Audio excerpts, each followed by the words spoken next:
ከአራት ዓመታት በፊት ግንባታ የተጀመረ የጣይቱ ባህል ማዕከል አብዛኛው ስራው መጠናቀቁን ተከትሎ በመጪው ቅዳሜ ሚያዝያ 18 ቀን 2017 ዓ.ም እንደሚመረቅ የማዕከሉ መስራች አርቲስት ዓለምፀሐይ ወዳጆ አሳውቃለች። የማዕከሉ ስራ መገባደድን ተከትሎ በዛሬው ዕለት በተሰጠው መግለጫ ላይ የማዕከሉ ስራ በታቀደው ልክ ሙሉ ለሙሉ ሳይጠናቀቅ ወደ ስራ እንዲገባ የሚደረገው እየሰራ ገቢ በማመንጨት የራሱን ወጪዎች መሸፈን የሚችልበት ደረጃ ላይ በመድረሱ ነው ተብሏል። በዚህ ቅጥር ግቢ ውስጥ 8 አይነት ትምህርቶች ይሰጣሉ ያለው ማዕከሉ ትወና፣ ዝግጅትና ሲኒማቶግራፊ እንዲሁም የብርሃንና አጻጻፍን ጨምሮ የሸክላና ሽመና ስራ ስልጠናዎች የ120 ዓመታት ዕድሜ ባለው ታሪካዊው የቢትወደድ ኃይለ ጊዮርጊስ ወልደ ማርያም መኖሪያ ቤት ውስጥ እንደሚሰጥ አሳውቀዋል። ተጨማሪ መረጃ አለው አቤል አበበ እንከታተለው።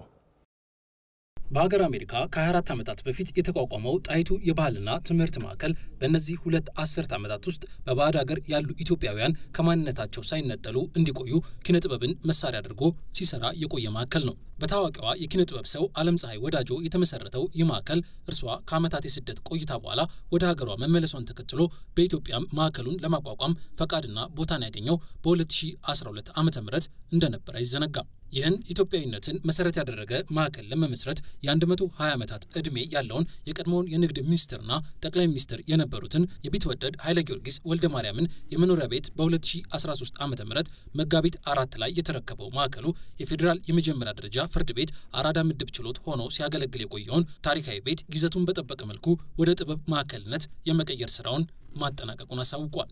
ላለፉት 4 ዓመታት እድሳቱ ተካሂዶ ራሱን ክብሩን ታሪካዊነቱን ቅርስነቱን በጠበቀ መልኩ ሰርተን ለህዝብ ያቀረብ ነው።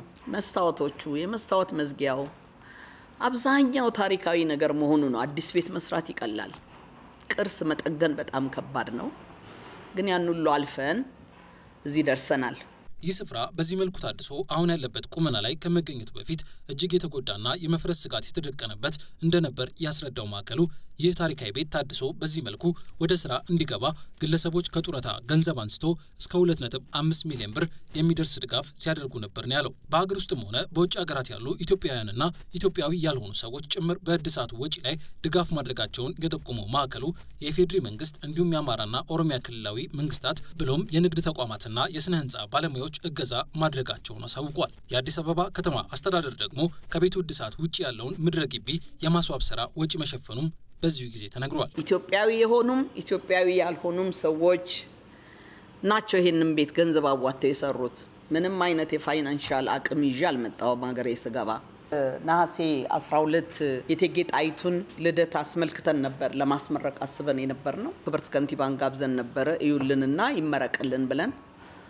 በዛ ሰዓት ነው የግቢው ያረግነው ነገር በቂ እንዳልሆነና መሰራት እንዳለበት እናንተ ይሄን ከሰራችሁ እኛ ደግሞ ግቢውን ደረጃውን የጠበቀ ነገር አድርገን እናስባለን በሚል የሳቸውና በስራቸው ያሉት ባለሙያዎች በሙሉ መተው ግቢውን ያደሱልን በዛ ምክንያት ነው። በጣም ነው መናመሰግነው። አሁንም ያልተጠናቀቁ ስራዎች ቢቀሩትም ማዕከሉ ወደ ስራ ገብቶ የራሱን ገቢ ማመንጨት ስላለበት ወደ ስራ እንዲገባ መወሰኑን ያሳወቀችው ታዋቂዋ የጥበብ ሰው ዓለምፀሐይ ወዳጆ እስካሁን ባለው ሂደት ለግንባታው የወጣው ወጪ 17 ሚሊዮን ብር መሆኑን የገለጸችው ያልተከፈሉ ዕዳዎች አሉት ቤቱ ከ7 እስከ 8 ሚሊዮን የሚቀር ዕዳ አለው። ዋናው ግን ትልቁ ነገር ተሰርቶ ህዝብ ያወጣውን ገንዘብ እንዲያ ያርገናል።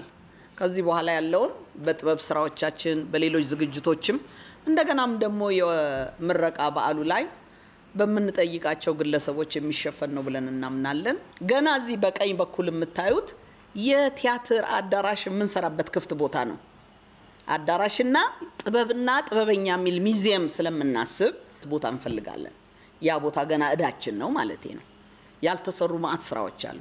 ካልከፈት ነው ደግሞ ገንዘብ ማምጣት ጀነሬት ማድረግም አንችልም። ባለፉት 24 ዓመታት አሜሪካን ጨምሮ በተለያዩ ሀገራት ኢትዮጵያዊ ባህልና ጥበብ ላይ አተኩሮ ሲሰራ የቆየው ማዕከሉ ባህል ቋንቋና ጥበብ ላይ በማተኮር የስነ ግጥም መድረኮችን እንዲሁም 60 ቲያትሮችን ማዘጋጀቱ የተነገረ ሲሆን በአሜሪካ በ27 ግዛቶች በመዘዋወር ሲሰራ የቆየውን ስራ አሁን ደግሞ በኢትዮጵያም የሚተገበር መሆኑን ያሳወቀው በየወሩ በየአመቱ ንድፍ ተነድፏል። ጥበብ ይካሄዳል፣ ቲያትር ይካሄዳል፣ ግጥም ይካሄዳል። ከዛ በተረፈ ደግሞ ተውኔቶችን የሚሰሩ ደራሲያንና ተዋንያኖችን ማፍራት ጭምር 8 ትምህርት ቤቶች አስበናል እዚህ ግቢ ውስጥ በእያንዳንዱ ክፍል የሚካሄድ የትወና የዝግጅት፣ የሲኒማቶግራፊ፣ የስነ ጽሁፍ፣ የብራና አጻጻፍ፣ የሸክላና የሽመና ስራ ጭምር ማለት ነው። እነዚህ የሙያ ስልጠናዎች አቅም ያለው ከፍሎ የሚማርበት፣ አቅም የሌለው ደግሞ ትምህርቱን ቀስሞ በተለይ አንድ ወጣት እዚህ ግቢ ውስጥ ገብቶ ሲወጣ ኢትዮጵያዊነትን አስርጾ የሚወጣበት ግቢ እንዲሆን ነው የምንፈልገው። ይህ ማዕከል በቀጣይ ቅዳሜ ሚያዝያ 18 ቀን 2017 ዓ.ም ሊመረቅ መሆኑን ተከትሎ በተሰጠው መግለጫ ላይ እነዚህ የታሰቡ ስራዎችን አጠናክሮ ለማስቀጠል የማዕከሉ ተቋማዊ ቁመና ምን ያክል ዝግጁ ነው የሚል ጥያቄ አንስተ ነበር። አውስትራሊያ ብትሄዱ ጣይቱ ማዕከልን ታገኛላችሁ፣ አትላንታ ብትሄዱ ታገኛላችሁ፣ ኒውዮርክ ብትገቡ ታገኛላችሁ፣ ዴንቨር ብትሄዱ ታገኛላችሁ። ድርጅት ተቋም ነው ማለት ሰው ብቻ ሳይሆን እና ይሄ ደግሞ መቀጠል አለበት።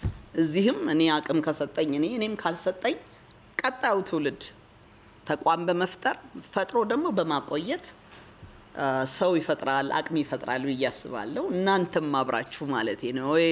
ሰው ላይ የሚወረወር ነገር የለም። በዳግማዊ አጼ ምኒልክ ዘመነ መንግስት የንግድ ሚኒስትር ለነበሩት ቢትወደድ ኃይለ ጊዮርጊስ ወልደ ማርያም የመኖሪያ ቤት ሆኖ እንዲያገለግል የተገነባው ይህ መኖሪያ ቤት የአዲስ አበባ ከተማ ማዘጋጃ ቤት ሆኖ በርካታ ከንቲባዎች የተፈራረቁበት፣ በሁለተኛው የኢጣሊያ ወረራ ወቅት ደግሞ ህዝብን ለትግል የሚያነቃቁ ዲስኩሮች በታዋቂ ሰዎች የሚቀርቡበት እንደነበር ነው የሚነገረው። ከነዚህ ሁሉ ጉዳዮች በላይ ቤቱን ለቤተ ጥበብነት የቀረበ የሚያደርገው ደግሞ በኢትዮጵያ ዘመናዊ የቲያትርና ሙዚቃ እንቅስቃሴ ውስጥ የፋንፋር ሙዚቀኞች ክፍል ሆኖ ማገልገሉ ነው።